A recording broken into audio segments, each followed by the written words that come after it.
半夜醒来，意外听见卧室里有不可描述的动静。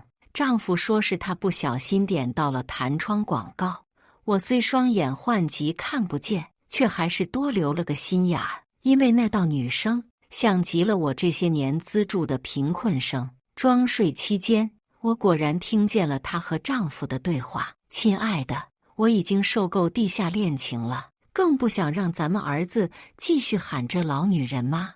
你究竟什么时候和他离婚啊？快了，等骗到他的签名，把所有股份和资产都转移到儿子名下，我们一家3口就能团聚了。”对于丈夫和资助生的算计，我佯装不知情，不仅亲手签下了他递来的合同，还主动将所有股份转让给养子。你确定吗？听着丈夫兴奋难掩的声音，我跟着露出笑容。确定，当然确定了。亲情长相守，真情在人间。大家好，我是秋兰，欢迎观看《真情人间》。夜里，一阵不可描述的女人喘息声将我唤醒。老公，你干嘛呢？听见我的声音，房内霎时寂静。紧接着，丈夫周川阴哑的声音跟着响起：“瑶瑶，你别误会，我刷短视频来着，结果误触了小广告。”这话令我陷入沉默。我虽然看不见，耳朵却格外灵敏。声音是现场演绎还是出自短视频，我比普通人要分得清楚。而且那道女声像极了我这些年资助的贫困生朱曼曼。为寻求真相，我只好闭眼假寐。10分钟后，本该只有我和周川的卧室里，多出了一道委屈巴巴的女音：“亲爱的，我已经受够地下恋情了。”竟然真的是朱曼曼。这一发现叫我浑身打颤，胸腔里更是涌出无限的恼火与震惊。而且我如何也想不到，这个和我结婚8载、口口声声说爱我的周川，竟然和小自己10岁的女人搞在了一起。背后2人的对话还在继续。我讨厌死梁楚瑶这个老女人了，明明是个臭瞎子，却非要插手公司的事。哼！要不是他，我早就当上总监了。公司毕竟是梁氏的嘛。周川跟着笑：“宝宝，你别难过，如今公司内部的高层几乎都是我的人，不出1年，整个梁氏就会被我架空。等梁楚瑶这光杆司令下台，到时候整个梁氏都是我们的。别说是当总监，就是你想当总裁，不也是走过场的事？”这话令我如遭雷击。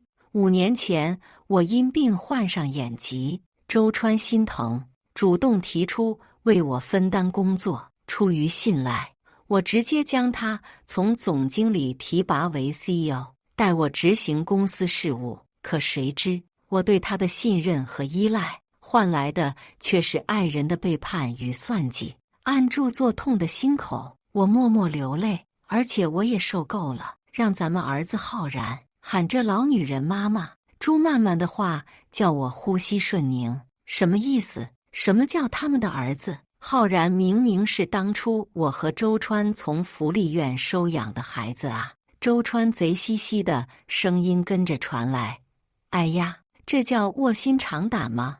而且如果不是你聪明，知道把打到只剩半条命的浩然送去福利院，我又怎么有机会糊弄老好人梁楚瑶，让他心甘情愿替咱们养儿子呢？”朱曼曼跟着笑：“哈哈，是啊，梁楚瑶这老女人要是知道了真相，恐怕都要气到复明了吧？”这话令我气到攥紧了床单，更不禁让我想到6年前第一次见到浩然时候的场景。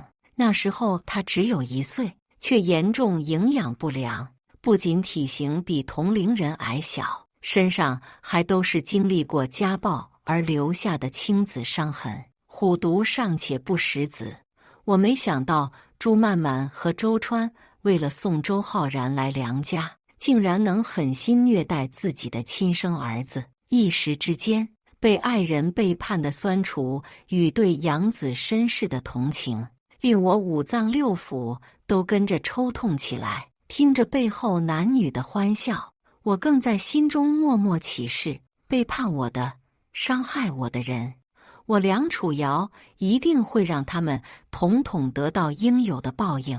房内偃旗息鼓后，楼下的奔驰跟着扬长而去。紧接着，我收到了周川的语音消息：老婆，我突然想起来，明早有个临时会议要准备，事情紧急，我已经在去公司的路上了。听着男人温柔的声音，我不住发出冷笑。周川哪里是有紧急会议要准备，分明是朱曼曼说想去看日出。尤其想起先前二人在房内的放荡，我更恶心到干呕。于是立马喊来佣人，将房间里的兜行全都扔了出去。太太，这些都是先生送给您的东西，您确定要扔了吗？我抓过佣人手里的项链摸索，这是周川送我的8周年结婚纪念日礼物，还有他出差回来特意买给我的8音盒，和他谈恋爱的时候他送的满满一罐手碟千纸鹤。摸着自己曾经视若珍宝的礼物，我跟着痛笑出声：扔了，全都扔了。还有，把门卫以及负责打扫的全辞了，我要换新人。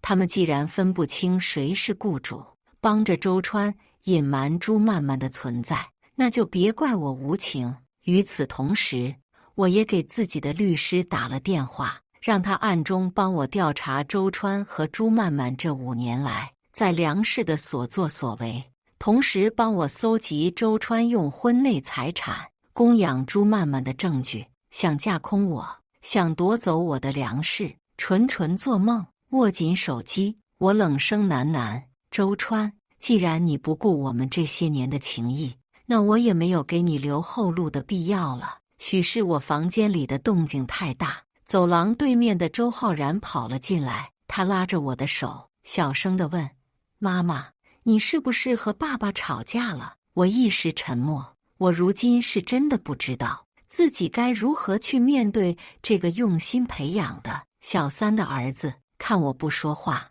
周浩然捏了捏我的手心，语气里透着害怕：妈妈，你是不是知道朱阿姨昨天来过了？周浩然的话令我心中警铃大作，你是不是一直都知道？许是我脸上的表情太过严肃，周浩然被吓哭了，老实交代道：妈妈对不起，是爸爸不让我告诉你的。他说朱阿姨家里在装修，没有地方住，所以才会睡在我们家里。我捏着周浩然，咬牙问道：你朱阿姨在咱们家住了多久？半年了。周浩然的回答令我感到天旋地转。之前我就发觉自己化妆台上的香水消耗得特别快，还有衣柜里的衣服也会时不时移位，包括我放在床头柜里的部分首饰和珠宝，最近几个月也不翼而飞。当初周川告诉我，是家里佣人手脚不干净，他为了招新，还从我这儿支走了一大笔猎头费。现下细想，那么大一笔数目，别说是招10个顶级家佣，怕是招100个都够。怪我蠢啊，蠢到做了丈夫和小3这么久的提款机而不自知。爸爸说妈妈不喜欢朱阿姨，所以不让我讲。爸爸说如果妈妈知道了，他就再把我从楼梯上踹下去。周浩然说着，扑进我怀里，痛哭起来：妈妈，我知道错了，求求你别让爸爸踹我好不好？我之前真的是不小心撞到朱阿姨的，我不是故意欺负她。呜呜呜！我不要缝针，好痛，头真的好痛啊！孩子的话令我心中一惊。这半年来，周浩然只有一次脑袋上缝过针，当时听周川说，是因为孩子贪玩，半夜抓着小飞机在走廊来回乱冲，才会不小心失足从楼梯跌下，从而摔破了脑袋。于是我忙向周浩然求证，是不是半年前你爸爸说你在走廊乱冲，从楼梯上摔下来那一次，周浩然没说话，但是抱着我哭得更大声了。混账，真是混账啊！周川这混账，居然为了讨好朱曼曼而虐待亲子。好孩子，你别怕，妈妈今后一定保护好你。妈妈会让那些欺负我们娘俩的，统统付出代价。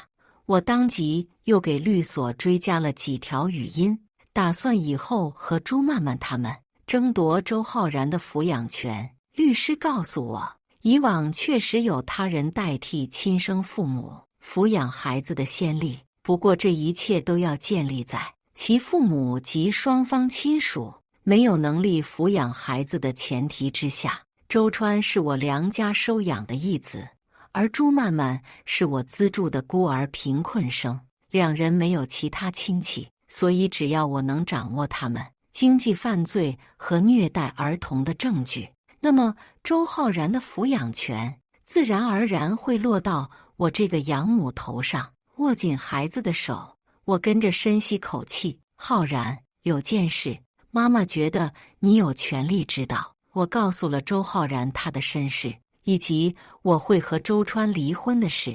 我本以为他会诧异到惊觉，可周浩然却表现得异常冷静，甚至冷静到不像一个6岁的小孩。浩然，你是不是？周浩然抱紧我，无声哭泣。我不知道，我什么都不知道，我只知道这个世上真正对我好的只有妈妈一个，我谁也不要，我只要做妈妈的孩子。呜，好孩子，你是妈妈的珍宝，是妈妈一辈子的孩子。哄着怀里无助哭泣的孩子，我心中跟着酝酿起了一盘大棋。晚上周川回家，发现佣人和卧室大变样后，很是生气。瑶瑶，你怎么能不和我商量，就搞这么大的阵仗啊？我假装玩笑。哎呀，老公，你是不是忘了，这房子是我妈留给我的，户主也是我辞谁，换什么装潢，难不成还要经过你的同意？我的话令周川语塞，隔了好久，他才跟着陪笑说，那你也不用把屋里东西全扔了吧，里面还有曼曼啊，里面还有我满满一房间的衣服呢，这么铺张，我会有罪孽感的。我捏紧手杖，悠悠开枪，老公，让你有罪孽感的，单单只是衣服吗？周川又是一顿当然了，老婆，都扔了多浪费了呀。我冷笑，不浪费，反正你买衣服刷的都是我的卡，我不觉得浪费就好。这话仿佛触到了周川逆鳞，他忽然拔高了语气，有几分恼火道，梁楚瑶，你什么意思呀？哈，我知道了，你果然和你妈一样，打心眼里瞧不起我。周川出生农村，高中时被我家收养，刚进梁家的时候，我妈确实很瞧不起他，还和我说，周川一看就是个油嘴滑舌的墙头草，这种人的心里只有利益。从前我不信，还因为周川多次和我妈不欢而散。我觉得周川是潜力股，自己努力，对我也好，和他结婚我一定能幸福一辈子。所以在周川赚了第1桶金，并花了其中500块钱给我买鞋的时候，我迫不及待拿到我妈面前炫耀。可我妈却问，他一共赚了多少钱？我回1000块。我妈笑了，还让我回去问问周川，如果他只有10块钱，还愿不愿意为我花5块？这个问题许多年后我才问出口，得到的是周川轻笑的回答，如果你这么能花钱的话，当初我可能都不会娶你。深夜，房内又传来一阵难以描述的声音，我跟着默默点开了录音。梁氏是做服装设计起家的，如今是行业的领头羊，旗下不止发展海内外业务，更开设了时尚杂志周刊，闻名全球。而2个月后是梁氏50年庆，周川之前和我说过，届时会邀请各界大拿和海内外的媒体。比起怕丢脸，我更怕我梁家50年基业全毁在周川手上，所以我决定借着50年庆的机会，向众人公开周川和朱曼曼的丑恶嘴脸。哎呦，亲爱的，你好坏哦，怎么就喜欢在这种地方乱来啊？朱曼曼的声音唤我思绪，这样不是很刺激吗？周川跟着恶狠狠说：“梁楚瑶这贱人和梁家一直瞧不起我，呵，我不只要在他面前，我还要把梁家占为己有。”不等周川话音落下，我跟着坐起身来，房内瞬间鸦雀无声，静到连洛真都能听见。周川有些局促的声音从我背后传来：“老婆，你怎么起来了？起夜！”我说着抓起手杖：“你走反了，厕所不在这边。”周川伸手想拉我，却被我一把推开：“老公，这辈子还长，我不能总是靠你。”我跟着侧耳细听朱曼曼的呼吸声，找准声源后，抬起手杖重重戳了下去，耳边霎时响起一阵尖锐的痛叫。怎么会有女人的叫声？是我。周川扯高音调：“瑶瑶，你戳到我的脚了，流血了。”我嘴上说着抱歉，手上继续毫不留情地朝他和朱曼曼戳去。随着一声又一声哀嚎的闷哼，我的唇角逐渐升高。隔日，周川和朱曼曼走后，我喊来律师一起去了公司。有周川帮衬，这半年来我都没有踏入过公司，故而见我到来，众人的惊讶声不绝于耳。“瑶瑶，你怎么来了？来给你的资助生小姐送温暖。”我说着，吩咐司机将合同递给朱曼曼。这是梁氏总监委任书。现场再度发出一阵惊呼，跟着我听见朱曼曼一瘸一拐走了过来，惊喜地问：“梁姐，你这是要给我升职？”我点头：“曼曼，你进公司也有5年了，以你的本事，确实不该只当个小小的经理。而且你和老周是拍档，以后有你辅佐他，我也放心。”朱曼曼兴奋，不停和我道谢。如若不是我已经知道了他恶毒的真面目，还真就要被他诚恳而谦卑的表现蒙蔽。给完委任书，我径直去了周川办公室，结果发现周川正在开会。看我坐在他的位置上不起来，朱曼曼开口，语气不爽：“梁姐，周哥在开会，你占着他的座位是不是不太好？”“就是啊，梁总，您这不是纯给我们添乱吗？”“梁总，要不我扶您去隔壁接待室吧。”周川和朱曼曼手底下的员工跟着帮腔，想到这些人都是周川用来架空梁氏的心腹，我便觉胸口涌出阵阵怒火，跟着将手杖重重打在会议桌上，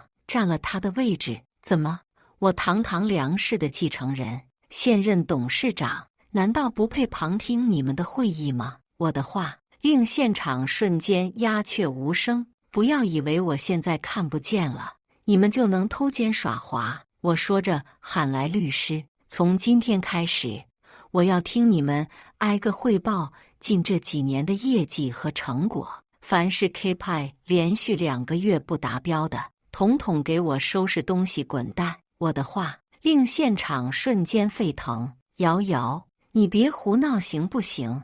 周川气愤地拽住我手臂，想强行将我拉起来。一旁的律师跟着倒在我面前：“周总，根据法律和梁氏规矩，梁总有权对梁氏进行管理。”“哈，你算哪根葱？这儿还轮不到你一个小小的律师大放厥词。”周川恼道。朱曼曼跟着附和：“就是在捣乱，信不信周总分分钟辞退了你？”这话将我激怒，手杖顺着朱曼曼和周川声源处甩去。“李律的雇主是我，你和周川都没资格辞退他。”律师给力帮腔：“如果您2位不满意梁总的做法，可以直接去法院起诉，2个月后就是50周年庆，所以我猜周川这会儿肯定不愿意被官司缠身。事实证明，我猜对了。虽然语气里有诸多不满，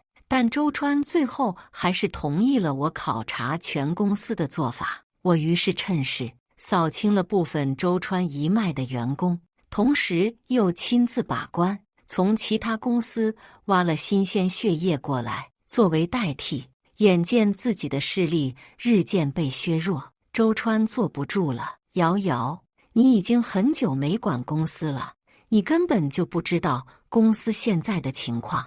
你这会儿胡乱辞掉员工，是会让粮食垮台的。正是因为不想粮食垮台，所以我才要他卸资重。我说着，将几份季度报告表丢到桌上。我辞掉的员工基本上都是浑水摸鱼和关系户，其中你和曼曼的最多。我是商人，不是慈善家。若是你们之后还这样，就别怪我翻脸无情了。我的话令周川和朱曼曼瞬间安静。朱曼曼跟着小声吐槽：“这还不叫翻脸？哼！我看梁姐你就是怕周哥做得太好了，怕以后员工们都不听你的，所以才赶走那些人的吧？”曼曼，商场如战场，一步错则全盘皆输。我好心和他解释，而我梁楚瑶绝不会给敌人任何摧毁粮食的机会，即便这个人是我的至亲。我的话令现场再度安静。周川跟着陪笑：“当然，我尊重你的一切决定。不过，瑶瑶你这么大动干戈，怕是下个月不好和股东们交代啊。”周川这话倒是提醒了我，我手上有粮食45%的股权，周川有35%，而那些和他交好的股东手里加起来有15%。如果周川在股东大会上发力起哄，那么我极有可能被股东们罢免。为了防住这种可能性发生，我亲自和余下的中立股东走动来往，可他们都觉得一个瞎了眼的女人不能成事，所以没人愿意和我统一战线，或者说他们都在等着看我的笑话。因为这件事，我连续几个晚上辗转难眠。我不爽，在我家当寄生虫的朱曼曼也没有好过。但凡发现她的痕迹，我便能找到各种理由，不小心收拾她。次数多了，周川便找借口带着朱曼曼溜去楼下客房休息。他们自以为如此便能放开享乐，殊不知我在家中添了无数隐形摄像头。我要周川和朱曼曼的丑态藏无可藏。妈妈老是夸我是班里算术最快的小朋友，还奖励我小红花和奶糖了呢。周浩然说着，塞给我几块大白兔。我揉着孩子脑袋，忽然灵光一闪：“浩然，妈妈需要你配合我做一件事。”瑶瑶，这话你是认真的吗？你确定要将所有股份都转让给浩然？听着周川兴奋难掩的声音，我跟着露出笑容：“确定，当然确定了。只不过我有个附加条件，我让律师将合同递给周川。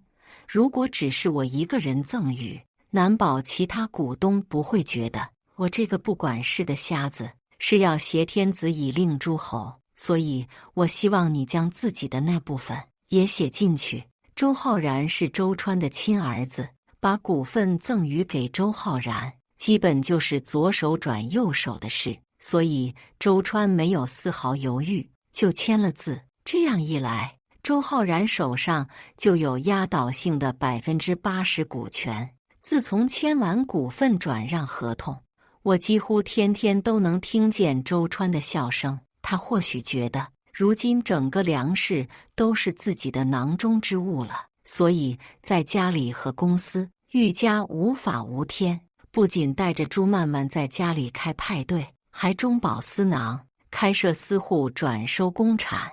而朱曼曼更是无法无天，背着粮食偷卖公司设计稿，还倒打一耙，赶走了几个我安插在公司的眼线。面对二人的胡作非为，我不闻不问，倒是周浩然先沉不住气了，很是不爽，和我告状：妈妈，我看见那个坏女人和臭男人打掩护，偷走了你准备给驻外大使馆的设计稿，还要银行卡。我捏捏他的手，轻笑说：浩然，妈妈不是告诉过你，商界如战场，需要的就是耐心。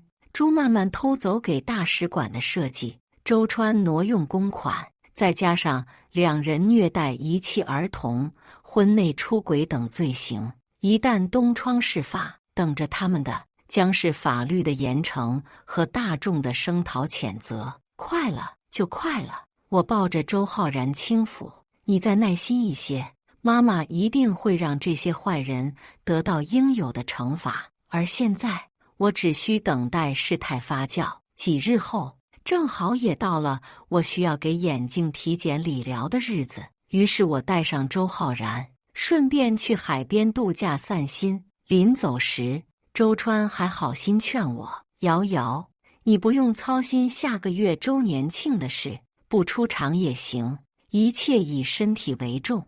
我已经从监控中知晓，周川打算在周年庆之际官宣和我离婚的消息，而昨天他诓我签下的审批合同，其实就是离婚协议书，且书上还言明，我梁楚瑶自愿将家产全部赠与儿子周浩然，并同意净身出户。他和朱曼曼如意算盘打得响，殊不知这算盘珠子根本不听他们的话。来到医院科室，结果小护士却告诉我，先前周川给我介绍的那位主治王医师被抓了，理由竟是肆意篡改手术方案，引发医疗事故，且哄骗病人进行高费用治疗。我看过您的资料，您也是受害者之一。小护士很是惊讶道：我以为事发后没人会愿意再来这所医院的。我比他更惊讶，你的意思是，我的眼睛是因为被这个姓王的误诊才瞎的？小护士点头，并给了我邻市一家医院的联系方式。据说医院眼科新来了归国的副主任医师，特别厉害，听说我的眼睛有一定的治愈概率。周浩然求也不完了，拽着我就朝车库跑。司机载着我们来到邻市，听说我是那件事的受害者，是医院的护士主动帮我挂上了这位副主任医师的号，梁楚瑶。听见副主任医生声音，我瞬间僵住，是叶明琛，少时住在我家隔壁的邻居哥哥，我人生第一段无疾而终恋情的男主角。不知怎地，我忽然有些紧张，真巧啊，没想到居然是你。叶明琛沉默了一会儿，才说：你的片子和诊断结果我看过了，可以进行手术修复受损的组织，至于完全复明的概率只有5%。叶明琛的话令前一秒还身处天堂的我瞬间又坠回了监狱。周浩然握住我的手：妈妈，你别怕，我会一直陪着你，以后我做妈妈的拐杖。好孩子，谢谢你。我喉间哽咽，转身将孩子拥入怀中。你原来结婚了？叶明琛忽然蹦出这么一句，我唇角抿了抿，想说些什么，却又什么都说不出口。当初我和叶明琛只差捅破那一层窗户纸，可惜彼时腼腆的我和高冷的他都没有往前走那一步。做完检查后，护士扶着我去缴费。离开时，我隐约听见周浩然在和叶明琛讲小话：叶叔叔，我在妈妈旧计算机的当家里看到过你的照片，还有他以前写给你的情书，包括我自己在内，谁也没想到手术居然会如此成功，我又能看见东西了。虽然视力没能恢复如初，平时需要戴800度的眼镜，天黑的时候也几乎看不见东西，但我已经很满足了。我想，这或许是老天爷在为即将复仇成功的我鼓劲。同时，女人的第六感告诉我，周川当初不会无缘无故带我来林市医院看眼睛。为了证实自己的猜测，叶明琛陪着我去了趟这里的警察局。几经审查，警察告诉我，周川在清楚知道这位王姓医生有犯罪记录的情况下，仍故意带我去接受手术治疗。换句话说，就是您丈夫存在故意弄瞎您眼睛的可能性。不，这不是可能，这就是事实。这是周川为了侵吞粮食而谋划的一步棋，真相压得我喘不过气。我捂着脑袋，气急而哭。叶明琛递来纸巾，望着我心疼说：“放心，我一定会帮你报仇的。”我被这话逗笑了，忍不住道：“怎么办？难不成你要拿手术刀割瞎他眼睛？”叶明琛是没拿手术刀割瞎周川的眼睛，但是他瞒着我，连夜开车去粮市，抓着周川痛揍了一顿。这事还是我后来在网上无意间刷到的。粮市消息压得很快，全网几乎很难再搜到相关信息，但是周川被打到大小便失禁的模样却深深留在了我的脑海里。隔日，我疯了一般跑向医院，当着众人的面吻了叶明琛。回礼，我松开叶明琛，有些不好意思地咳了一声，谁知不等站稳，我就被他紧紧拥住。是你来招惹我的，梁楚瑶，这辈子我不会再放手了。为了参加50周年庆，我特意跑去附近的高定店挑选礼服，谁知竟意外在对面婚纱店撞见了周川和朱曼曼。5年望而不见，我这才发现周川的外貌发生了不小的变化。他发际线后移了不少，头顶呈现地中海形态，脸上也多了不少赘肉，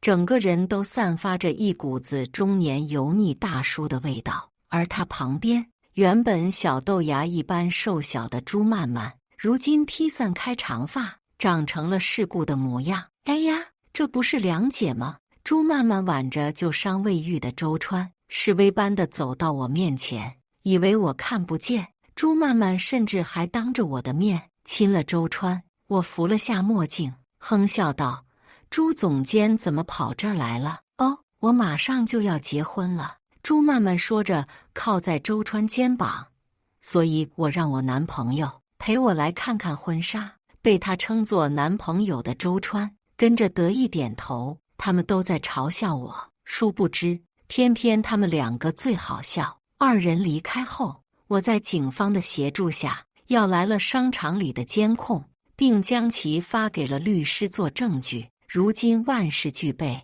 只欠周年庆这场东风。半月后，我带着叶明琛和周浩然返回安市，参加梁市50周年庆。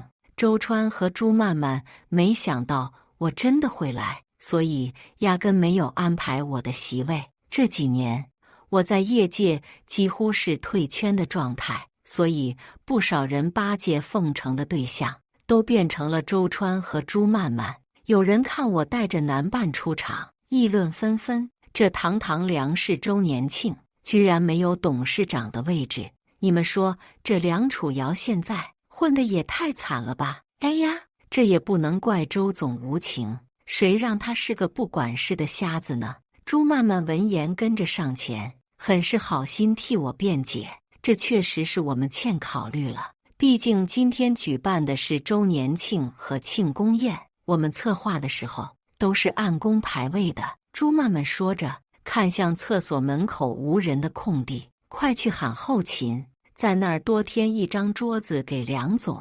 不等朱曼曼话落，我直接抓起桌上的红酒泼了他一声。啊！我的全球限量！朱曼曼尖叫出声。周川凑到我面前，满脸怒火瞪着我。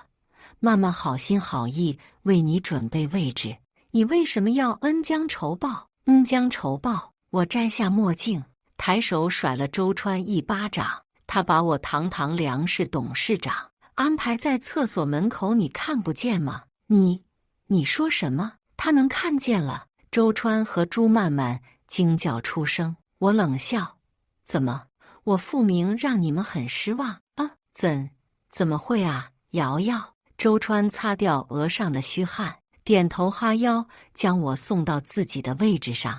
“你能恢复，我比谁都高兴。”我打掉周川伸过来的手，跟着招呼叶明琛和周浩然入座。这是我和曼曼的。哎呀，可是我朋友和浩然已经坐下了。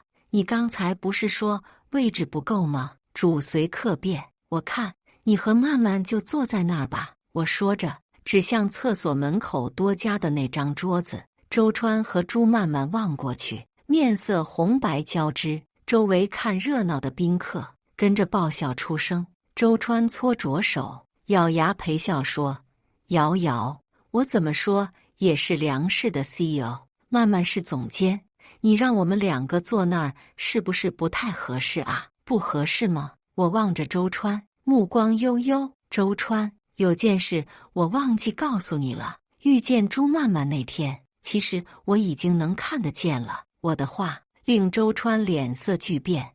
我不想在这种场合和你吵，你最好也别惹我生气，否则会发生什么，我可说不准。我知道了。最后，周川和朱曼曼只能迎着众人嘲笑，坐到厕所门口。哇，妈妈你好厉害呀！转头，周浩然满脸崇拜地看着我，叶明琛也竖起了大拇指。我得意哼笑，待会儿我还有会更厉害的呢。10分钟后，庆典正式开始。周川和朱曼曼等高层接连致辞后，司仪宣布进行下一个环节。慢着，我打断司仪的话，在众人惊诧的目光中，缓缓登上台。这不是梁楚瑶吗？他能看见了。周总说梁总不出席，怎么今天忽然又来了？哎，梁总的出现会不会和周总还有朱总监被安排在厕所门口有关啊？我迎着众人的议论，夺过司仪手中话筒。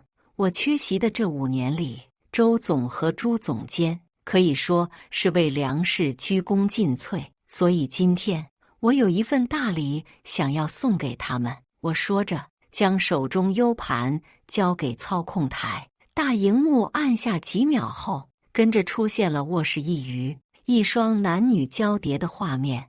周川和朱曼曼很快辨认出了自己，眼见事情失控，周川飞速起身跑去控制台，我跟着给了叶明琛眼神，对方心领神会给周浩然戴上耳机，并将人转向一旁。紧接着是一段长达10分钟的录音。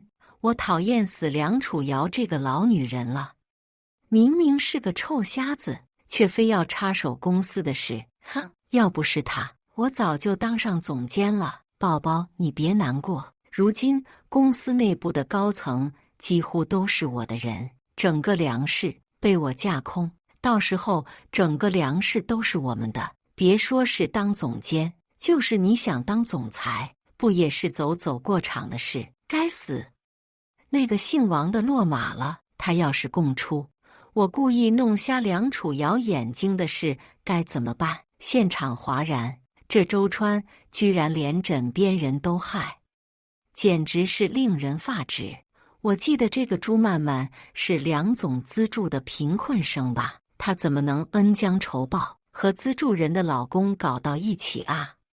真是不要脸！周川和朱曼曼在众人谩骂中缩起了脑袋。录音还在继续，把打到只剩半条命的浩然送去福利院，有机会糊弄老好人梁楚瑶，让他心甘情愿替咱们养儿子。梁楚瑶这老女人要是知道了真相，恐怕都要气到复明了吧。台下响起阵阵道吸气声，梁氏的太子爷居然是周川和小三的儿子，竟然为了私吞梁氏的财产，把儿子送进福利院，骗取梁总同情。好狠的父母啊！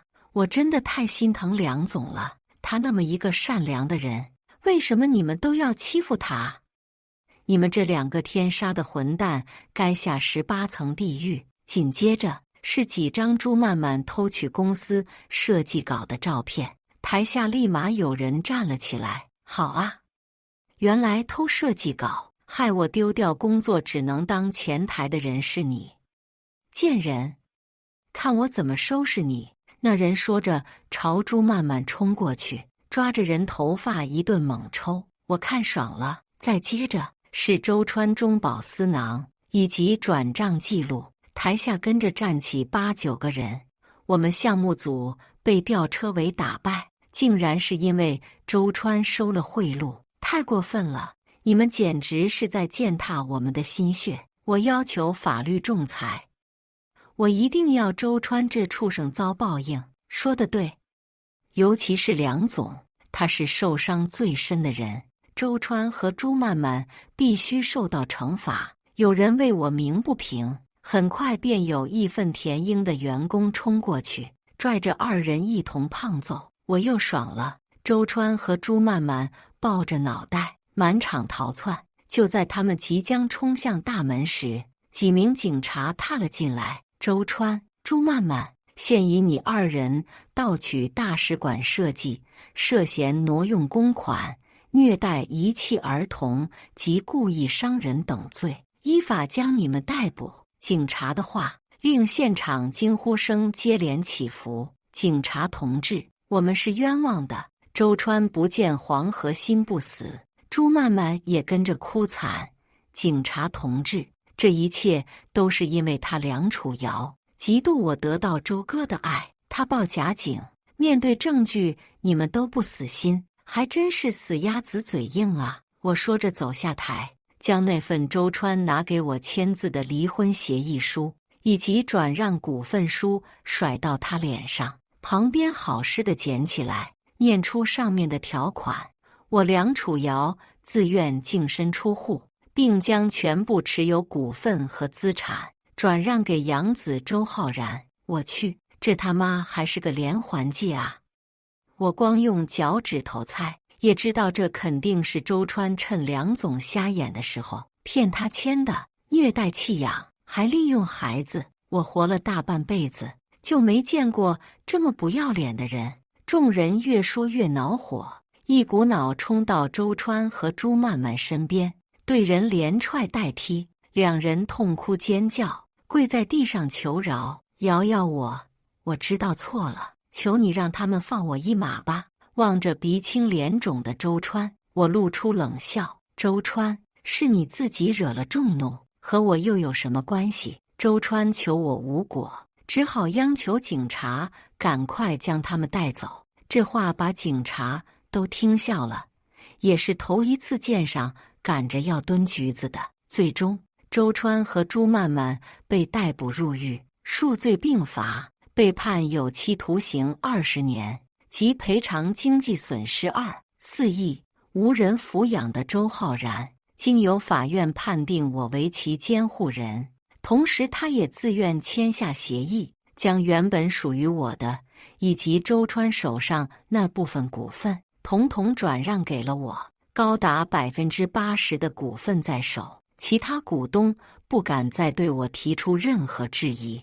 而我也顺势清扫公司上下，将周川和朱曼曼的余党全赶出了公司。2人的丑事也经由网络发酵，炸了各大平台的服务器。吃瓜网友对他们表示强烈谴责的同时，我也趁势刷了一波梁氏的国民度，成了华夏官方指定唯一合作方。至此，梁氏的发展再创新高。这天是答应送叶明琛去高铁站的日子，我却因为要配合警方做调查迟到。等我踏入候车室的时候，发现叶明琛的那班车已经出发超过10分钟了。望着空荡荡的候车室，我摇头苦笑，2次都错过，看来我和你终究还是有缘无分。所以这一次，我留在原地等你过来。我回头望见叶明琛清冷却温和的笑脸，不知怎地，我跟着问出了我妈曾经的问题：叶明琛，如果你全身家当只剩10块钱，而我又和你要的话，你会给我多少？我会放你自由。叶明琛走到我面前，俯身将我紧紧抱住。我宁愿先失去，也不愿让心爱的女孩陪着我一起受罪。她值得更好的。这话令我瞬间泪目。我死死地抱住叶明琛，破涕而笑。那你完了，我这个人就是粘人糖，一旦沾上，哪怕你兜里只剩秋风，我也不会松手了。感谢大家的观看，欢迎大家在下方评论区讨论。如果你喜欢这类故事，记得点击订阅真情人间，并分享给更多的人，这会对我帮助很大。再次感谢大家的观看。